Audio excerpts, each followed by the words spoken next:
Game 2 of the RoughRiders series against the Corpus Christi Hooks, and today we're joined on the pregame show by left-hander Will Lamb, who picked up his first Double-A victory last night. Will, congratulations. You look like you were feeling pretty good out there. Yes, sir. Just going out and trying to do my job like every other time, so it's fun to get my first win and hopefully be a few more here and there.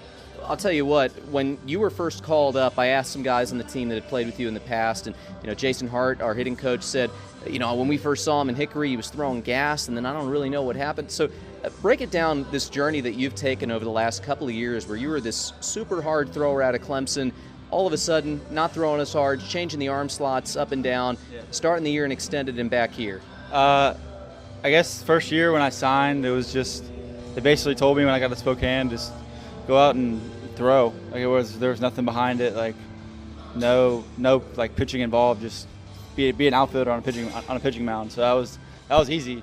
And then and they started incorporating some pitching mechanics and stuff in instructs that year. And then when I got to spring training, my first spring training with the Rangers, I had a shoulder impingement, and it set me back 2 weeks. And then I tried to speed up the recovery process by just keep trying to throw hard, and I was muscling up, and there was no velocity there because I was still hurt and still trying to recover. And it was a slow go the first half, my first year, and it was tough grinding. I think I was 0-7 with a 6 ERA. It was pretty bad. The second half, I think I went 6-2 with and I wound up with the best ERA on the Hickory staff. So it was perseverance. I mean, it's just the way I've been brought up. Never going to give up, never going to give up myself, and I'm always going to prove people wrong. And then last year with Myrtle Beach, I was throwing over the top, and it was 89, 93 here and there. And I was just lost kind of command over top, so it kind of dropped me down. And that was a tough go because it was I had one video, and no one there was really no instruction with it. So I was trying to teach myself in the game, all right, what am I feeling, this and that, and that's part of pitching. You have to know your body and know what's going on. And then the velocity picked up 93, 96 from the side. So they took me to fall league and worked on that, and it was very inconsistent. I couldn't control it the way I wanted to. I was over the top. And then this year in spring training, I was still working on the sidearm. And then after spring training broke, I went to extended because they wanted to see, I guess with my mechanics, it was there were some pitches that were 90, 93 and some pitches that were 87, 88, and they wanted just to flatten it out to where it was consistently 90, 93. And that's where Schaus and extended, Schaus and Jaime, pitching coaches down there, they told me to just see what happens when you pick up your glove side again, putting it higher in the air, and it just took off. And I think I was 92, 94 when I left extended, and for the last month and a half, 2 months, I've been throwing 93, 96, touching 97, 98. I mean, I couldn't be more happy where I'm at right now, so it's fun. It probably feels like you've come full circle. Have you surprised yourself with how you've been able to come back with that sort of velocity when you really hadn't been throwing that hard in such a long time? I don't know. It's just when they sent me to extended, it wasn't anything but it was kind of a reality check. It wasn't, there was nothing wrong with, they said there was nothing wrong with me going to extended. I just need to work on some things. But it was kind of a reality check, holy crap, I need to get back on top of it. And I just wanted to go, when I was sent to extended, I wanted to prove just to myself and to the Rangers that's still there. And not that they gave up on me, it's they wanted me to progress, and I'm thankful that they sent me to Arizona, because if I wasn't in Arizona, I wouldn't have got back on top. And it's just, I've always been the guy who's always had when my recruiting class at Clemson, I was the only person not drafted, and I came out and was second highest pick in our draft class. And that's just a credit to my work ethic and how my dad taught me is hustle shows up every day, and you always have to prove people wrong. And that's just how my mentality is every time I step on the mound, is I'm going to prove people wrong, and nobody's going to touch whatever I'm throwing. So what's been the reaction for some of your teammates and coaches that really haven't seen this Will Lamb before? Asher last night came in, and he was man, that's impressive, dude. And Cantwell told me today, I guess the second pitch I threw to the second batter, the lefty, he said if that pitch right there, no lefty in the world could hit that pitch. It's heartening for me to hear that, but the job's not done. I'm still trying to learn, and every day this game will teach you something, and I'm trying to pick up as much as I can and talk to Jeff and work on just little things that will help my game improve, maybe get me up to a higher velocity, or make my curveball sharper, or change up, have more bite. I'm never satisfied with my results. So it's fun to come out here every day and learn. We're here with Riders Lefty Will Lamb. Will, you have all this velocity. You seem like a guy, when you're able to hit the strike zone, you're going to have a lot of success. Has that always been what you've thought of yourself? I just need to make sure I throw strikes because talent-wise, I can get hitters out. I mean, yes, throwing strikes is very.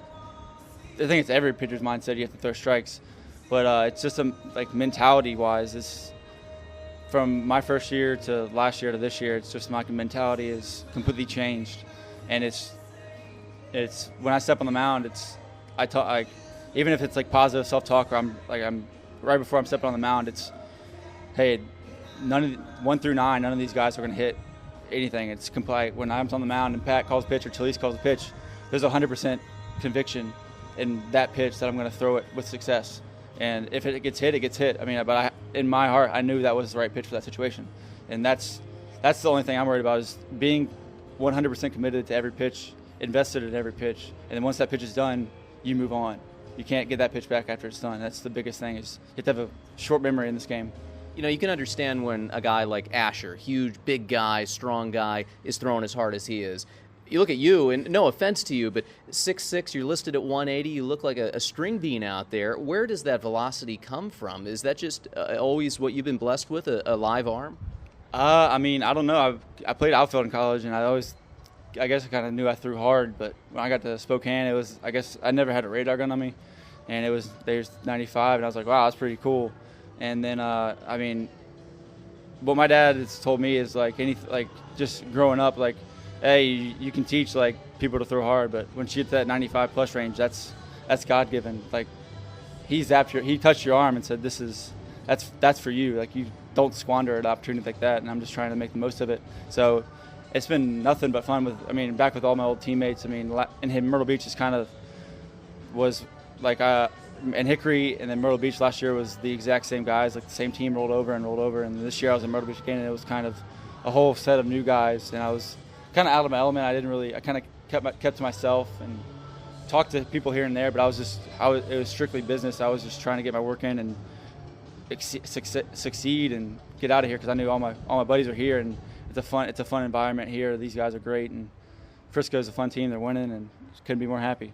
Looking at your numbers at Clemson, if you were to just take a look and scout you based on stats, you'd say, okay, this guy's a center fielder, not a pitcher, because the hitting stats were great, the pitching stats were not so great. Did you know that you were going to get taken as a pitcher at some point? Did you realize that was where your future lay? I mean, when I was in college, it was center field every day.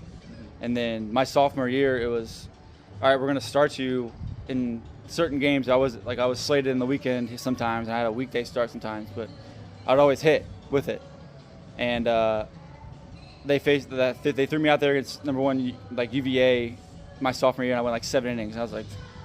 And I came in, I was like, that's pretty easy. It wasn't that hard, but hitting was just fun. I always loved hitting and just running around, stealing bases, catching fly balls in the gap. That was fun. It was a tough adjustment getting signed as a pitcher, but because I had to get used to sitting every 5 days or sitting every 3 days, not playing every day.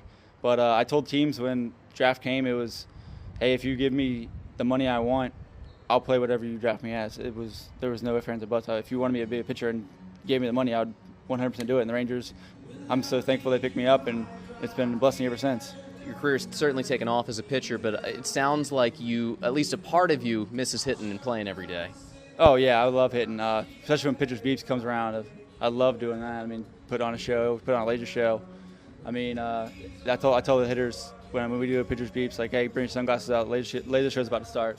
But hitting was fun. I was more of a gap-to-gap guy. I had I think 9 to 11 home runs in my college career, and hitting's fun. But standing on the mound and controlling the game, and then blowing a fastball by a guy or throwing a hammer slider and making a swing and miss, that's probably way funner than getting a base hit or hitting a home run, because everybody sees that. That's one play. I can catch a ball in outfield and everybody's whoa, yeah, but striking somebody out, that's the ultimate prize. It's fun. Finally, I got to ask you, noticeable physical feature, in addition to your height and stature, the mustache. Tell me the story there.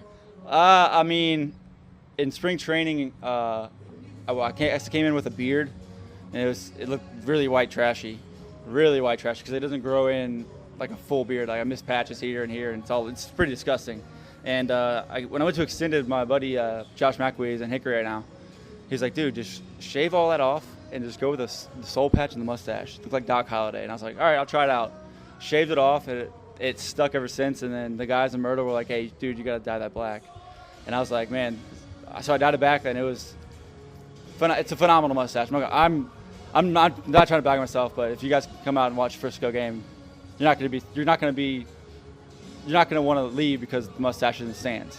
But Corpus Christi's got a phenomenal mustache too, Michael Dimmick. I shaved mine up. I had a few split ends, so I trimmed it up. If I didn't trim it up, I could probably have the same length on the curl.